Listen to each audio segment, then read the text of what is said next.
settle down, Baylor fans. Look, I get back-to-back losses are tough, but the Big 12 is just that competitive. I mean, when you look at the standings, Oklahoma and Texas are both 4-1 in the Big 12, but we're nearby, along with West Virginia and Oklahoma State. Granted, they're both 3-2 and they both beat us. And I'm going to go over the rest of the schedule here, and don't say we're not going to make the NCAA tournament. You're just overreacting based on 2 losses in a row. And the thing is, you can't compare this team or last year's team to last year's team. In addition, you can't compare this team to the former coach's team. It's just not fair to Nikki Collin at all.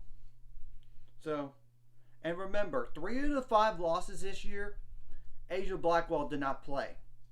Now, I know she is back. She played 11 minutes last game, but she's got to get acclimated to the flow of the game again.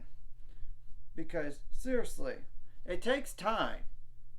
And not only that, we have 13 games left, people. Seriously, the following games we have. And we could get back in the top 25 as soon as next week. And you know what? Polls don't mean anything anyway. The most important poll is the end of the year anyway. So, Kansas State at home. Texas at home. Number 25 Texas in particular. At Texas Tech. That's 3 winnable games. 12-4 Kansas. We already beat them there. I think we could beat them here. At Iowa State. Iowa State is without Stephanie Soares, the best big on their team. And I also know they did lose somebody who medically retired from the game. So they're just basically like last year's Iowa State minus Aubrey Griffin, who's now at Oklahoma, which we play Oklahoma at home. And their lone loss for Oklahoma in the Big 12 this year, it's us. If we could beat them there, why not we could beat them here? At Oklahoma State. I know it's going to be a little bit tougher to win on the road, but look, I'm sure we want revenge after what happened recently. We got Kansas State on the road. Iowa State at home. TCU on the road. Yeah, it's on the road. That's the only tough thing about it. TCU is just offensively challenged. They're great. They're good defensively, but they're offensively challenged. At home against Texas Tech. On the road to number 25 Texas. And then you host West Virginia for Senior Day, who you just lost to recently. The Big 12 is just that good. Seriously. I mean, I know there's not a lot of rank. No team in the Big 12 is above number 15 in the country right now, people. It just shows this league is just that competitive. And I know it hurts to not be ranked for the first time since 2004, but all streaks in sports have to end at some point. I mean, it's the truth.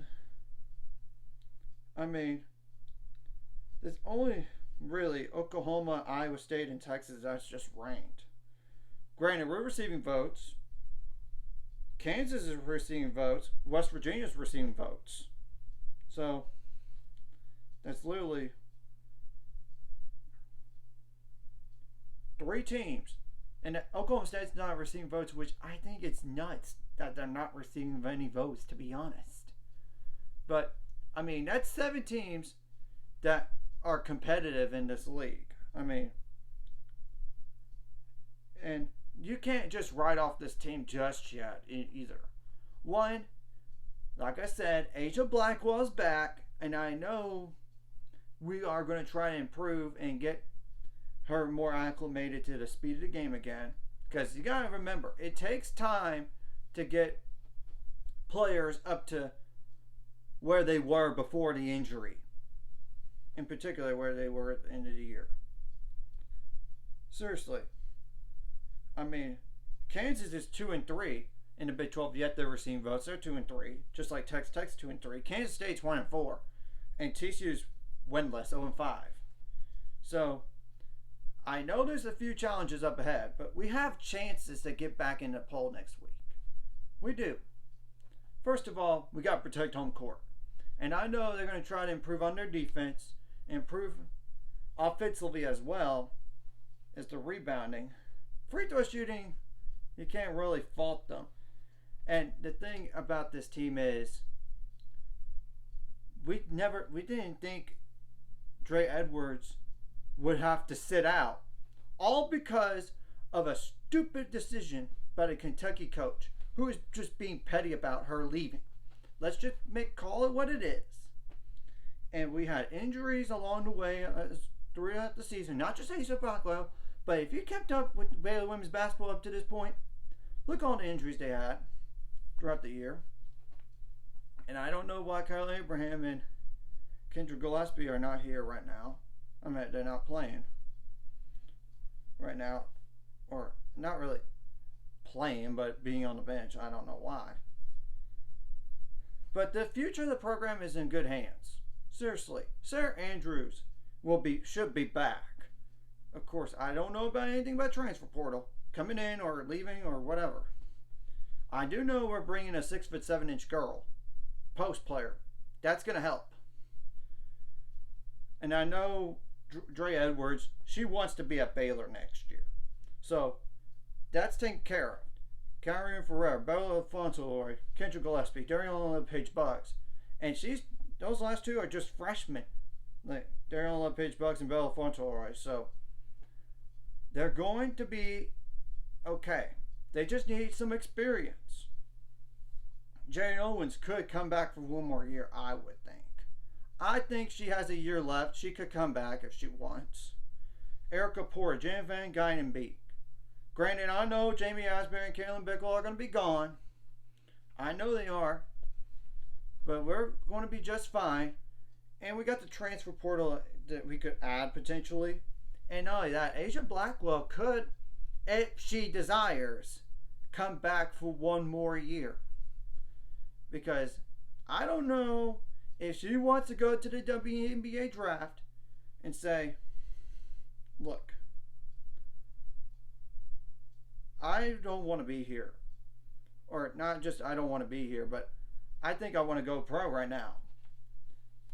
And the thing is, the injury bug has hit her hard this year a little bit. You got to remember. She was like one of the leading scorers. And I know this WNBA mock draft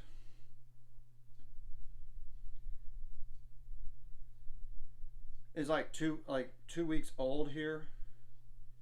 But I'm going to just check if she would even be considered as a first round pick. Nope, she would not be as of 2 weeks ago. So she's technically a second round pick right now, number 14 in the draft. I don't know if she really wants to settle for that. It's not guaranteed for later picks anyway to be on the WNBA team. Or second round picks in that matter, or even third round. So it's okay. But if she comes back fully healthy and Dre Edwards comes back, we're in good shape for next year. And remember, we just lost 2 WNBA top 10 picks in 1 year. And Alyssa Smith and Queen Egbo. It's going to take some time to get back to the flow of things and for those injuries and stuff. In addition, we have plenty of games left. And that's not including the Big 12 tournament here. It's all about peaking at the right time of the season. We'll find a way to get better. I have no questions. And let's not look back in anger for the last 2 games we lost. Yes, they're disappointing, but let's not look back in anger. And I've got a feeling. I'm feeling deep inside. Oh, yeah. Oh, yeah. I have a feeling that we're going to bounce back next game against Kansas State. We'll find a way.